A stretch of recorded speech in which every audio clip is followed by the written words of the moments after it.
Bem-vindos e bem-vindas ao Diálogo, quadro de entrevistas do nosso podcast IFCE no Ar.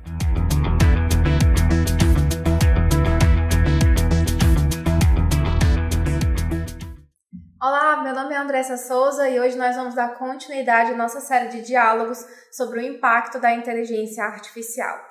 Hoje, o nosso foco é o uso das ferramentas de inteligência artificial nos negócios. Conosco está a professora Raquel Serra, do campus de Caucaia. Atualmente, ela está afastada das aulas para cursar o doutorado na Universidade Municipal de São Caetano do Sul, em São Paulo.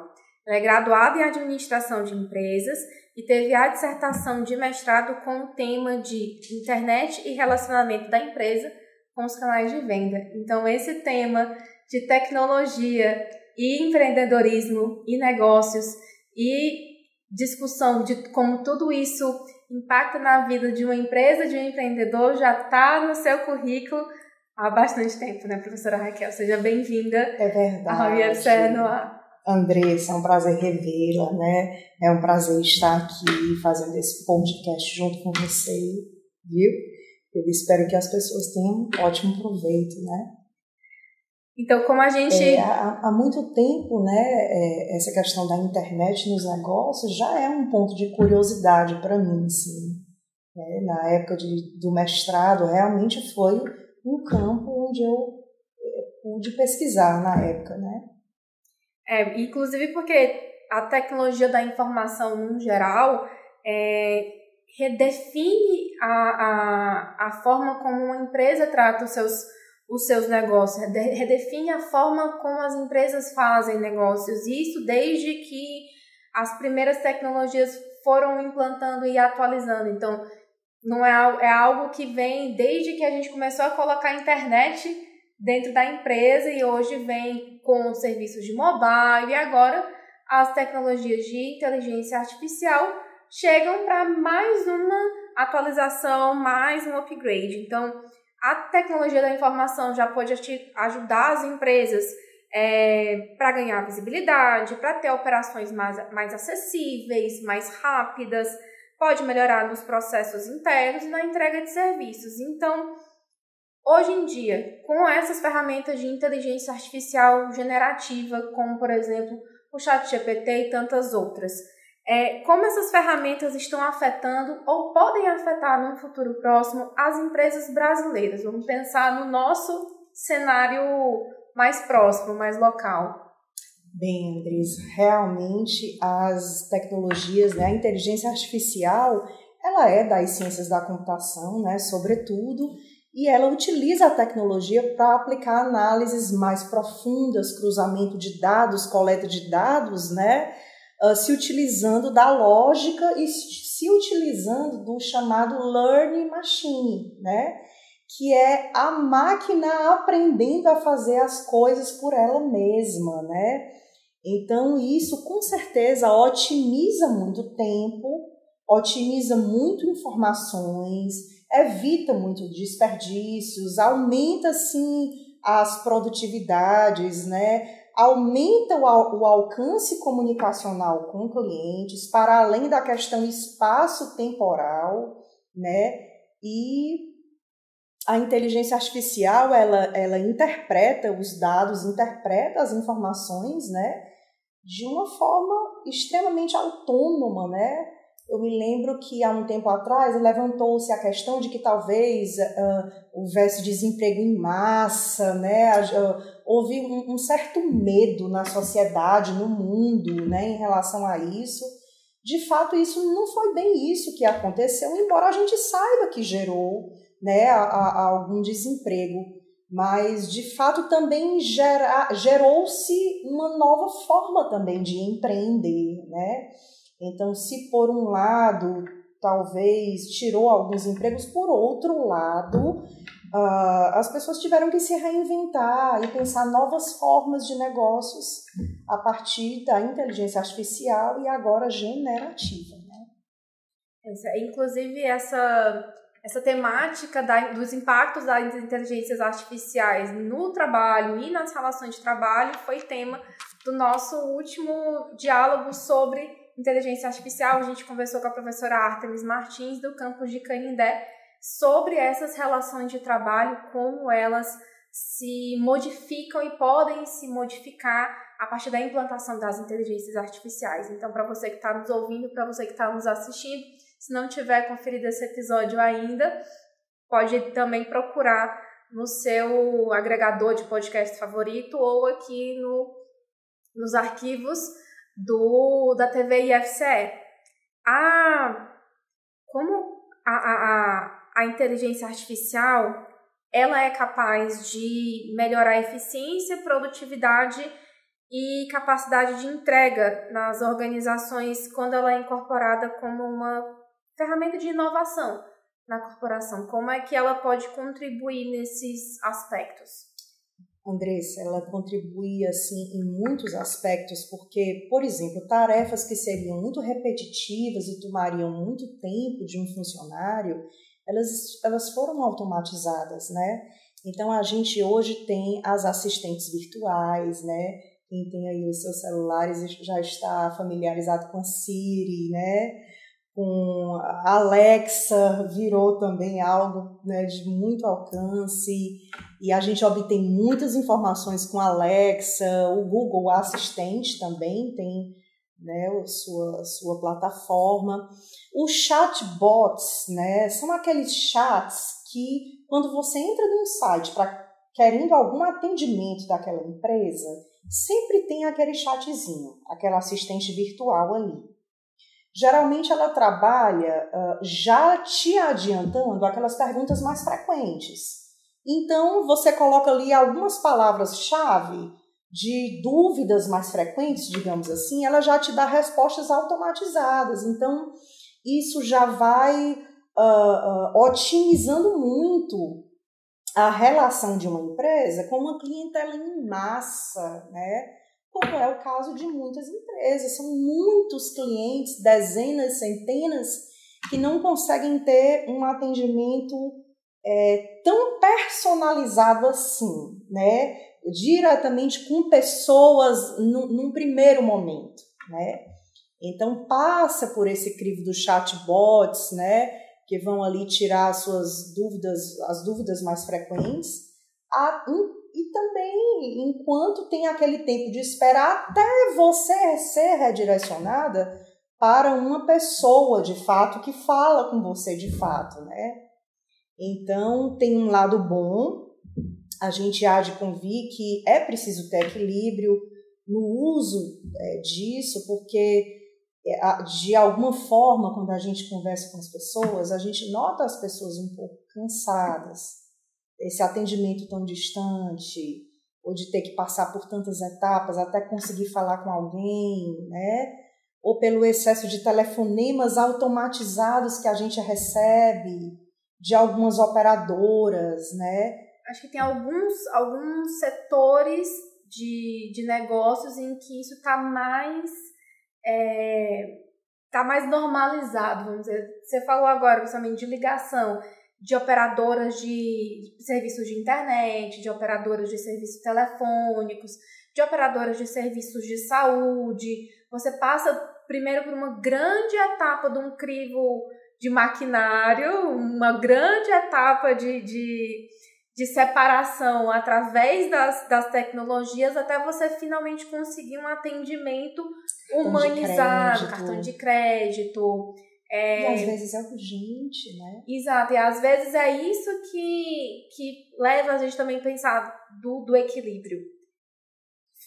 Se tornou tão popular que isso acabou, de certa forma, não levou talvez para um avanço ou para um refino do atendimento da máquina. A gente pode falar em atendimento ao cliente pela máquina? A gente pode falar de atendimento ao cliente, pelo menos teoricamente, né? Dentro de uma teoria a gente consegue falar que o cliente está sendo atendido, né? Mas nem sempre é o sentimento real que a pessoa tem, né? No caso dos cartões de crédito, alguns casos são muito urgentes, né? Porque também se aumentaram a tecnologia vai avançando e como é que eu posso dizer, as formas, né, novas de golpes, né, através dessas ferramentas também se tornaram uma realidade.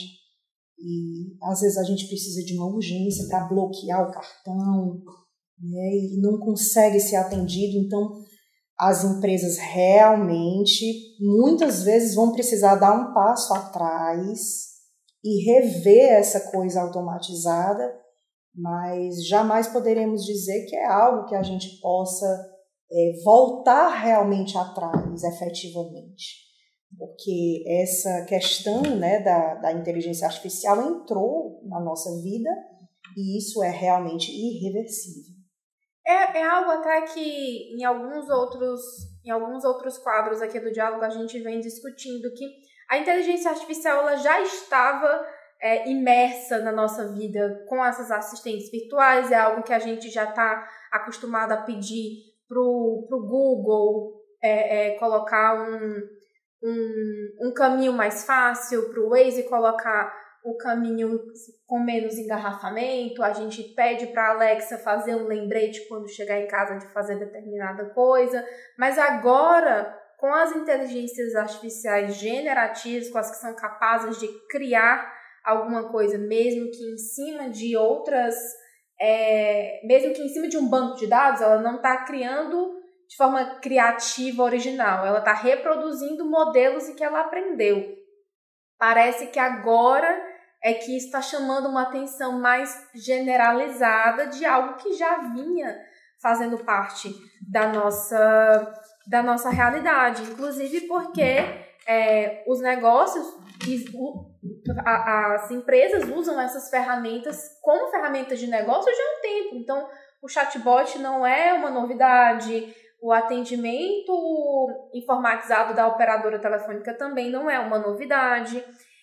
E essas inteligências artificiais, elas são capazes também de coletar e de analisar esses dados dos clientes, não só dos clientes atuais, como dos clientes em potencial, né? Porque a partir do momento que a gente visita um site mesmo, que a gente nunca tenha efetuado uma compra, a gente deixa o nosso rastro de por quanto tempo a gente ficou, de o que a gente visualizou, qual foi o caminho que a gente percorreu. E aquilo já está sendo mapeado ali por essa inteligência. Né? Como é que fica essa questão desse mapeamento feito pela inteligência artificial, tanto em uma questão da segurança dos dados do consumidor, como também do tratamento desses dados? Então, a inteligência artificial ela já está sendo utilizada nessa porta do atendimento, mas ela pode ser utilizada nessa etapa posterior de análise do pós-venda, do pós-compra ou do pós-atendimento, a depender do que seja, né, o ramo da empresa. Não é sempre a venda de um produto especificamente, mas a inteligência artificial ela pode ser utilizada, com que critérios ela poderia ser utilizada para essa análise de dados, principalmente pensando também na segurança do cliente? O fator segurança é um fator fundamental, né? A gente quer colocar os nossos dados de cartão de crédito, nossos dados pessoais numa plataforma onde a gente pelo menos pensa, né, que vai estar em segurança, em plena segurança, né? De todo modo, quando a gente está à distância fazendo isso nos sites, sempre há um certo receio, né, de verificar as procedências, né, de verificar se realmente tem credibilidade ali onde nós estamos transitando virtualmente, né? Essa questão dos dados cruzados, né, ele é fundamental, a empresa não consegue mais viver sem ele, né? Então isso vai ajudar a mapear clientes em potencial, sim. As empresas virtuais estão fazendo muito isso. Não é à toa que a gente está passeando pelo Instagram, pelo YouTube, e de repente vem sugestões que você diz, como é que a máquina adivinhou que eu tenho esse perfil, ou a minha idade? Muitas vezes ele diz, né, você que tem tantos anos, né, para cima, alguma coisa assim. Então, tudo isso é esse learning machine, esse aprendizado próprio, autônomo da máquina, né? Cruzando os dados, usando da lógica, né? Para fazer isso.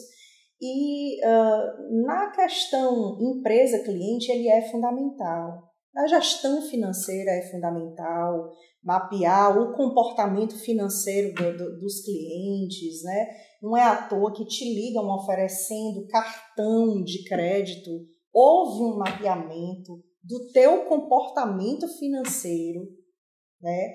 Para alguém chegar te oferecendo empréstimo ou um limite maior, né? Coisa que às vezes você nem está interessado, né? Ou é desejável que não venha mesmo, né? E é aí onde as empresas têm que tomar também suas cautelas, seus cuidados, mas gestão financeira, mapear o comportamento do cliente, saber as demandas mais prováveis e já ir se preparando para atendê-las. Tudo isso depende de inteligência artificial, né? O pós-venda, há quanto tempo aquele cliente fez a compra? Aquele produto, por acaso, é um produto de repetição de compra? Ou não, é um produto que requer um período longo de um notebook? A gente passa bastante tempo, né, com o notebook, com o celular, mas existem alguns produtos que são de venda mais repetitiva, mais rotineira, né? Roupa, talvez você queira trocar um pouco mais de frequência. E a inteligência artificial vai dar há quanto tempo esse cliente não vem aqui ou não efetua uma compra conosco. Está na hora de nós entrarmos em contato com ele. Em que meio? É o disparo automático de um e-mail marketing? É a utilização do WhatsApp? É um SMS? Então, essa inteligência vai realmente... é necessária, sim, hoje em dia, para manter esse relacionamento com o cliente, sim. Mas, no caso, a inteligência artificial é capaz de fazer isso em larga escala, por conta do processamento desses dados na velocidade que a empresa necessita, por exemplo, de investigar o seu histórico de compra, saber que você comprou um pacote de sabão líquido tem 2 meses e muito provavelmente esse sabão líquido já acabou. Então, vai lá uma sugestão de você repetir essa compra. Mas esse mapeamento, essa ativação desses lembretes, tudo isso feito por inteligência artificial, ou a gente já chegou num ponto de que, por exemplo, teríamos uma nova profissão ou um novo desmembramento de alguma profissão já existente, como um analista de sistemas, um analista de dados, que possa ser capaz de fazer essa programação. Então, ainda é necessário que uma pessoa interprete esses dados, ou, hoje em dia, as inteligências artificiais disponíveis já são capazes de não só gerar esses dados, mas também processar e indicar o que deve ser feito com eles. Andressa, eu costumo dizer o seguinte: a inteligência artificial conseguiu sim chegar no nível de interpretar, cruzar dados e gerar, como é que eu posso dizer, sugestões, né? Inclusive a gente vai adentrar, né, nas generativas, porque inclusive, né, no nosso programa institucional de formação empreendedora, que é o PEGINE, a gente já pode até dizer que tem cursos onde a inteligência artificial generativa é ministrado para que as pessoas tenham novas ideações, criação de novos negócios, sim, né? Mas eu sempre costumo dizer que a questão do ser humano, ela ainda não se tornou algo dispensável, né? Eu continuo vendo e sentindo que aquele atendimento personalizado, aquela questão pessoalmente, ela continua sem ser insubstituível. Aquela pessoa que a máquina interpreta dados, sim, faz muitas sugestões, sim, mas aquele olhar humano de interpretar e sugerir, eu acho que ainda tem um toque muito especial e que faz toda a diferença. Falando em fazer diferença, já tem um tempo em que a mobilidade, o gerenciamento dos negócios através de dispositivos móveis tem se tornado mais o foco, tem sido mais comum, até porque a gente não consegue se desapegar dos dispositivos móveis, né? Toda a nossa vida praticamente está concentrada aqui, desde uma simples operação bancária até o deslocamento, comunicação, contatos, orientação, GPS, enfim, está tudo aqui. Você acredita que o uso, a chegada das ferramentas de inteligência artificial vai desviar o foco dos negócios da mobilidade para um outro aspecto, ou vai se incorporar a isso? Andressa, nesse mundo, né, de tecnologia, a gente é muito surpreendido, né? Até mesmo a pandemia era algo que ninguém podia prever e que nos surpreendeu grandemente. E a partir dela, a tecnologia, como é que eu posso dizer, se impôs ainda mais para a gente, né? E depois dela, tem coisas que não tem mais volta mesmo, né, à distância. Os veículos autônomos, por exemplo, era algo inimaginável. O pessoal que é da minha geração, que assistia os Jetsons, né, lembram que a gente via os Jetsons andando, né, como é que eu posso dizer, flutuando, né? E hoje a gente vê que já tem brinquedos de flutuar dentro d'água, né? Ou até mesmo no ar mesmo, né? E as tecnologias evoluíram. O drone, né? Drone humano, ou para entregar pizza no seu andar, né? Então, tudo isso se tornou uma realidade sem volta. Agora, né, eu sempre torno a dizer, a questão humana nesse relacionamento de negócios, ela jamais será, de fato, insubstituível. Né? E você gostaria de falar um pouco do Pegine, como as generativas estão ajudando as pessoas a criarem ideias de negócios? Acho que é uma boa a gente fazer esse contexto. O Pegine, ele é um programa de desenvolvimento de negócios e inovação aqui do Instituto Federal do Ceará, que contempla, acho que quase a totalidade dos nossos campi. Nós atualmente temos 33 campi no estado do Ceará inteiro. O Pegine é um programa de germinação de ideias. Isso, verdade, Andressa. Então, assim, a gente já vê, porque, por exemplo, no Pegine, que é um programa de formação empreendedora, a gente já percebe, a gente já ministra para os alunos todo o processo de como ele pode criar novos negócios, germinar uma ideia, tratar uma ideia, pivotar, que a gente chama, que é quando ela precisa ser mudada mesmo para se tornar viável, né? E existe todo um processo de design thinking, né, que a gente usa do Canvas, né, diferente dos antigos formatos de planos de negócios que eram muito longos, muito extensos, e a gente está numa época mais de learning by doing, que é o aprender fazendo. Então, esse aprendizado empreendedor hoje requer essa velocidade maior. Você já vai aprendendo, mas você já vai prototipando, você já vai testando na prática e você já vai aprendendo fazendo. Essa é a ideia, né? E a gente já vê algumas pessoas, você falou do ChatGPT, né?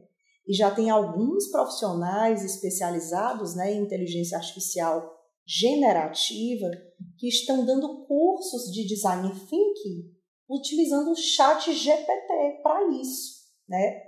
Então, ele ensina você a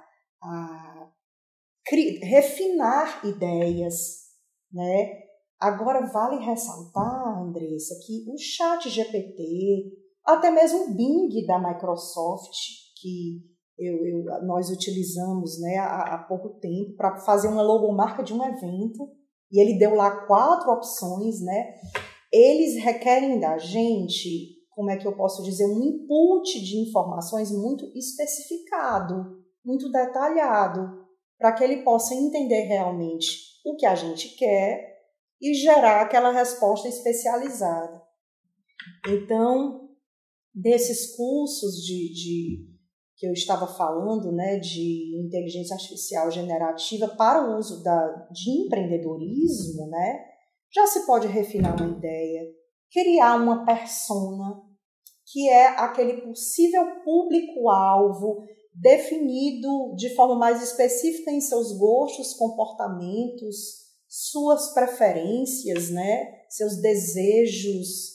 E a gente consegue, por exemplo, no ChatGPT, refinar também o mapa da empatia, que sentimento essa pessoa tem, experiência de usuário, né?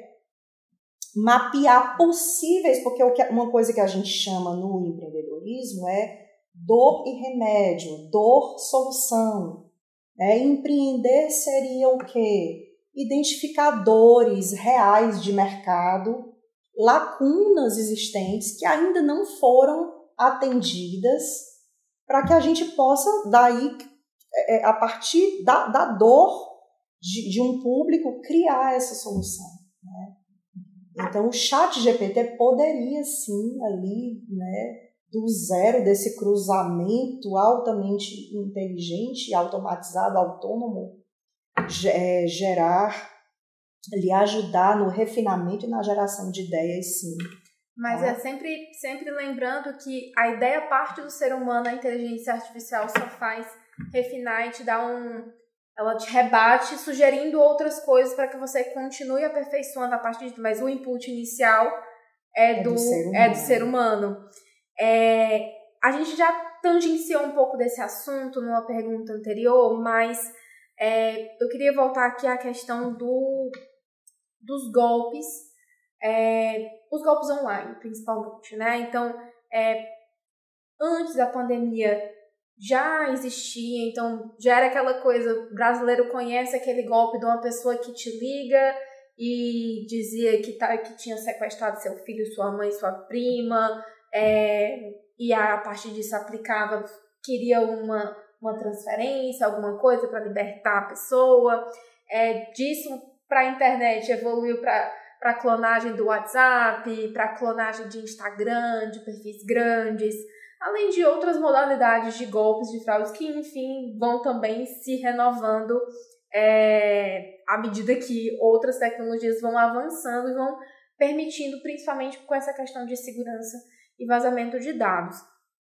Em questão de segurança também de negócios, de segurança do cliente, de manutenção de clientes, o uso das inteligências artificiais tem como mapear esses comportamentos estranhos, essas negociações abruptas no perfil de um cliente, tem como minimizar esses danos, tem como a gente utilizar, partindo dessa perspectiva de que nós como clientes, clientes ou potenciais clientes, nós já estamos fornecendo os nossos dados de graça. A gente tem como receber de graça alguma medida protetiva do uso desses dados? Andressa, eu vejo que sim. Eu vejo que os cartões de crédito estão mapeando comportamentos estranhos. E às vezes até já bloqueiam antes da gente pedir o nosso cartão de crédito. Né? Isso já via acontecer. Mas a inteligência artificial está evoluindo para níveis tão sofisticados que os golpes também estão se sofisticando. E às vezes as empresas não estão preparadas para serem preventivas antes que eles cheguem. Então, às vezes, eles chegam mesmo e as empresas ou a gente não está preparado. É daí que surge um vídeo passando no WhatsApp da gente de alguém que teve uma experiência com um novo golpe na praça E eu quero alertar a todos desse novo formato, né? É comum a gente ver isso porque eles estão se superando também nos golpes. Então, de fato, a inteligência artificial, de alguma forma, ela também nos ajuda nessa proteção, né? Mas a gente nunca sabe, Andressa, até que ponto, né? Até que nível realmente vai nos proteger. Porque à medida que ela se sofistica, se torna mais sofisticada, os golpes também se tornam, né? E é uma coisa que a gente também não tem muito o que... Então, como se proteger ainda mais? O que fazer nesse sentido? O que é que uma empresa, para proteger o cliente, pode fazer? Investir em inovação antes para tentar ser preventivo? Porque ainda é muito no campo da adivinhação, né? De saber como que tudo isso pode se desenrolar. Fica aí a ideia para que cheguem novas startups aí com ideias em segurança, em proteção, né? Para as transações aqui via internet, né?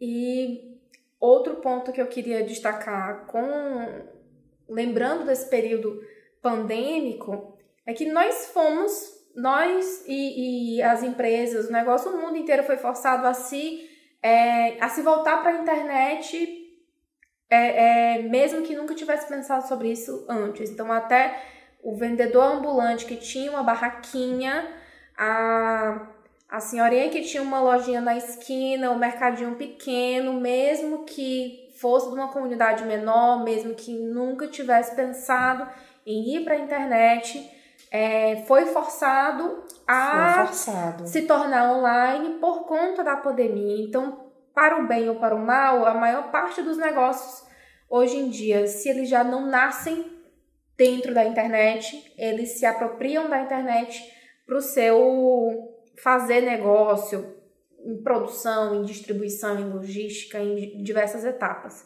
Então, aqui para a gente também pensar num encerramento para a nossa conversa, baseando nessa experiência coletiva que nós vivemos de pandemia, do que podemos tirar dessa experiência, qual seria a evolução do fazer negócios, a evolução do empreendedorismo, a partir dessa experiência pandêmica, e pensando que saímos da pandemia, um cenário extremamente de ficção científica para outro cenário de ficção científica, com a inserção cada vez mais profícua das máquinas no cotidiano. Então, partimos de um desafio de implementar a internet ou de abraçar a internet no modo de fazer negócio. Agora, além de internet, precisamos pensar nas máquinas. Então, como fazer negócios a partir disso? Andressa, quem tinha negócios apenas físicos, né, como você colocou, foi forçado, até mesmo nós da educação, né, fomos forçados a realmente adentrar nos formatos, né, à distância, sim, né. E eu costumo dizer, se você não quer ir para a internet por conta própria, voluntariamente, você vai de qualquer forma, porque se alguém quiser ir no Reclame Aqui, reclamar de você nos sites de reclamação, ou postar nas redes sociais a insatisfação com o seu atendimento, você vai estar lá na rede de todo modo, mesmo que não seja voluntariamente. Então é melhor que você vá voluntariamente logo e você tenha a sua questão física, mas você também cuide da sua empresa virtualmente também, porque é preciso se pensar que a empresa física também precisa ser virtual, se não somente virtual. Sabe, para surpresa nossa, docente, a pandemia ela prejudicou muito as empresas. Muitas empresas fecharam por conta da pandemia e a gente sabe disso. Mas eu ficava feliz quando um aluno chegava e dizia: professora, eu abri o meu negócio virtual em plena pandemia, né? Então a gente vê que grandes ideias surgem de grandes crises também, de uma necessidade imensa de superação, né? Quantos alunos naquela época ficaram em suas casas com a questão financeira comprometida, os pais sem terem trabalho para ir, e eles se viram na responsabilidade de dizer, eu tenho que fazer alguma coisa. E fizeram. Aí começaram a vender pela internet, olha. E eu tenho um aluno, foi meu aluno de empreendedorismo, que tem muitos, até, Andressa, milhões de seguidores no TikTok. É muito bem sucedido no Instagram. E está com sua loja virtual, de vender várias coisas que ele compra de fora, e ele vende essas coisas, muitas vezes que vem da China mesmo, sabe? E que consegue chegar para a gente num preço acessível, e ele consegue ter sua margem de lucro, e ele está indo muito bem nisso, né? Tô vendo pessoas... Então, é isso que fica. Se por um lado a pandemia trouxe muitos prejuízos, ela também nos ensinou a superação, ela nos ensinou a nos reinventarmos. O próprio PGIN, que é o nosso programa institucional de formação empreendedora, foi criado em plena pandemia, em formato 100% online naquela época. Hoje é que a gente já realiza momentos, quando chega no final das competições, onde as pessoas estão competindo ali o seu protótipo mesmo, seu mínimo produto viável mesmo. A gente às vezes faz algum encontro presencial, mas isso para finalização, para a culminância mesmo da formação. Mas o formato do programa é realmente online. E surgiu também na pandemia, né? Tanto por inquietação nossa de estar trancados dentro de casa sem poder dar aula, quanto de perceber que os nossos alunos estavam em casa sofrendo também, né, com tantos medos, tantas dúvidas e tantas necessidades financeiras, psicológicas, etc. E é isso, né? A gente tira essa lição, né, de que de um grande momento de dificuldade também traz grandes ideias, grandes negócios e de fato trouxe para muita gente. Mas voltando ao tópico de inteligência artificial especificamente, você prospecta alguma forma de que crise a inteligência artificial pode trazer para fazer com que esses negócios se revolucionem para superar, que, como para utilizar o termo que você tocou, qual é a dor que a inteligência artificial pode trazer para o negócio surgir como solução, como remédio? Andressa, é bem complexa essa pergunta, né? É claro que a inteligência artificial ela tem trazido dores, já tem trazido mesmo. A gente está super incomodado com muitos atendimentos só virtuais, que a gente está precisando tanto de uma resposta rápida e às vezes não consegue. E o que os chatbots, né? A ideia deles era, por exemplo, estar fora do horário do expediente, ele vai adiantando ali alguma coisa. Mas quando chegar às 8 horas da manhã do outro dia, que começar o expediente, uma pessoa possa te atender efetivamente, né? Então, eu acho que esse é o ponto desafiador, né? A inteligência artificial está gerando dores, vai gerar mais, e daí vão surgir novas ideias, né? E de repente a gente precisa pensar um pouco na humanização das coisas também. Voltar a humanizar. Né? E eu sempre acho que a questão do toque, do olhar, da fala e do pessoal, ela sempre é insubstituível para mim. Eu gosto muito da coisa pessoal, né? Mas também não podemos dizer, né, que a inteligência artificial nos ajuda muito. A pandemia ela nos ajudou enormemente. Nós temos uma gratidão imensa, né, a ajuda que ela tem nos dado também. Pois então, professora Raquel, muitíssimo obrigada por ter aceitado o nosso convite de vir conversar aqui com a gente sobre o impacto da inteligência artificial no mundo dos negócios, um mundo que você está imersa há um tempo, não somente no mundo dos negócios, mas também na germinação de ideias, no empreendedorismo. A gente volta no próximo IFCE no ar, na nossa série dos diálogos, sobre os impactos das inteligências artificiais, dessa vez nas artes. Andressa, muito obrigada. Muito feliz de estar aqui com você e fazendo isso para essa instituição maravilhosa que a gente trabalha. Tá bom? Um beijo no coração de todos. Obrigada, até mais.